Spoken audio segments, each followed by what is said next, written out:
Fupi, habari ya Yesu ambaye ni nuru inayobadilisha maisha ya mwanadamu. Na tumeona yeye mwenyewe Yesu ameongea habari za ya kwamba yeye ni nuru ya ulimwengu. Yeyote anayenifuata mimi hatakuwa kamwe katika giza.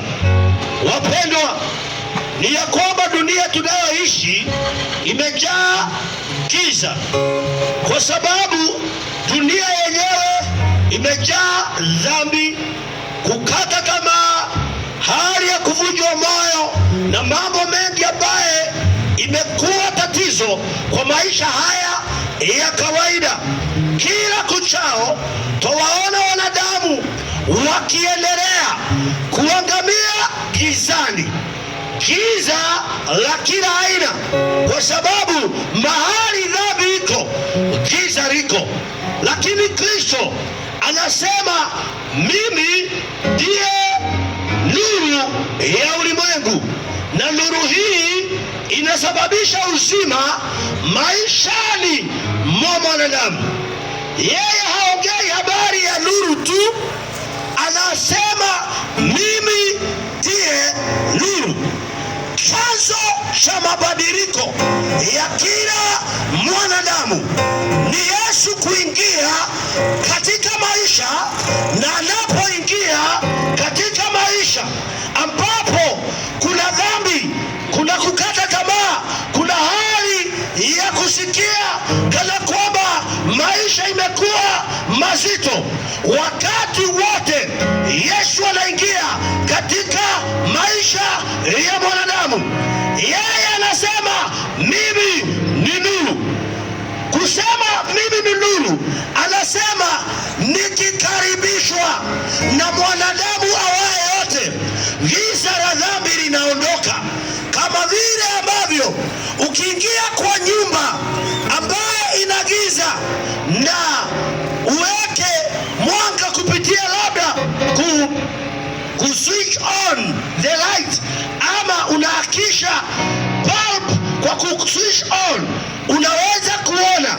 Ama ukitembea katika njia ambayo kuna giza totoro, bila mwanga waweza kujikwaa. Lakini ukihakisha mwanga, aidha ni torch ama simu ikumulikie, unaweza kuona vizuri.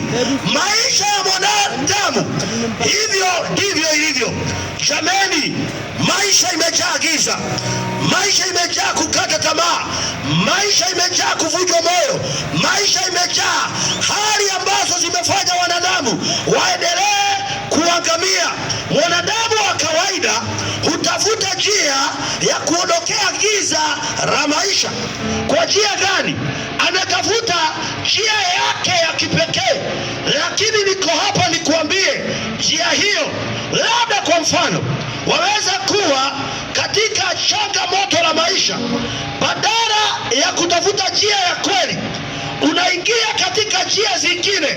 Wengine wameingia katika hali ya kutuliza mawazo kwa sababu ya msongamano wa mawazo, labda katika hali ya kunywa kinywaji. Wengine wametumia madawa. Lakini badala ya kupata suluhu katika maisha, mwanadamu kwa njia yake ameendelea kukolea na kuangamia na kuingia katika giza, hivi kwamba hata kutoka katika giza hilo imekuwa tatizo.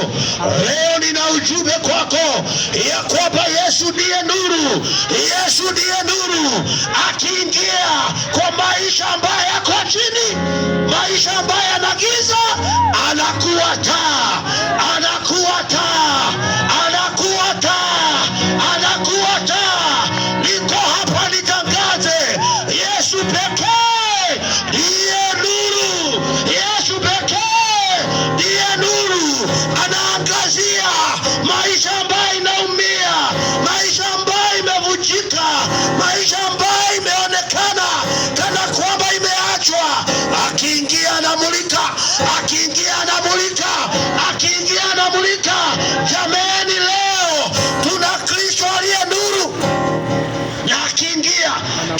kinasababisha ni maisha yaliyo na neema, maisha yaliyomulikiwa, maisha yasiyo na hatari. Unajua, ukiwa kwenye hatari kuna kitu kinatokea, kuna kuumia. Labda ukipita katika njia ambaye ina labda vifaa hatari, labda vitu vinaweza kata ama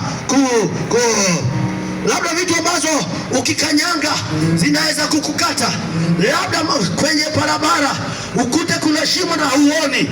Yesu akiangaza katika maisha, giza la kila namna kwa maisha ya mwanadamu huondoka. Maisha ya dhambi, maisha ya hali ambazo hazina njia.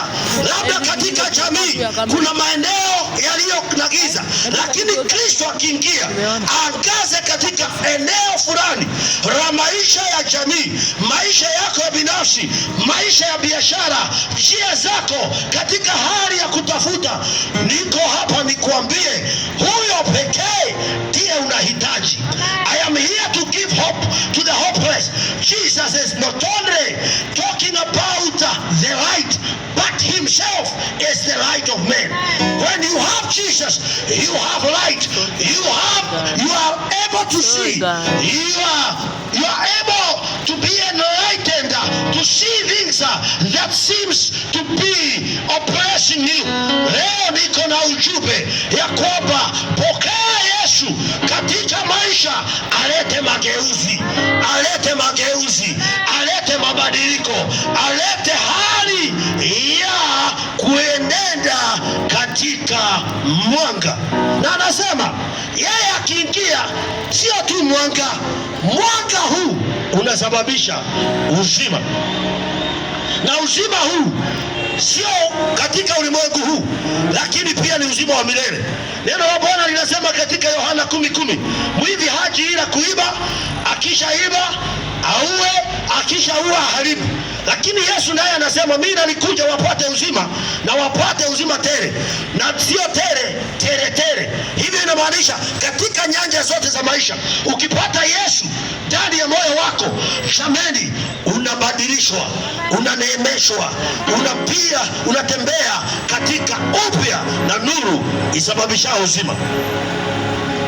Na kwa sababu hiyo ningependa niombe na mtu ambaye ndani yake anasikia, mimi maisha yangu yamekuwa yakilemewa, maisha yangu yamekuwa na nuru na giza, maisha yangu kuna mambo ambayo sielewi.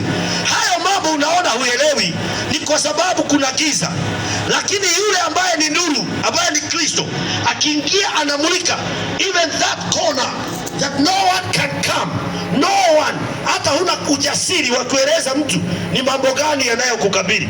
I want to talk about this light. When Jesus comes in your life, he is able to light every corner of your life. And when he lights, you have a clear way of your life. There are people who in one extent or the other, katika njia zao kuna mambo ambayo imeonekana giza. I am here to give hope to the hopeless.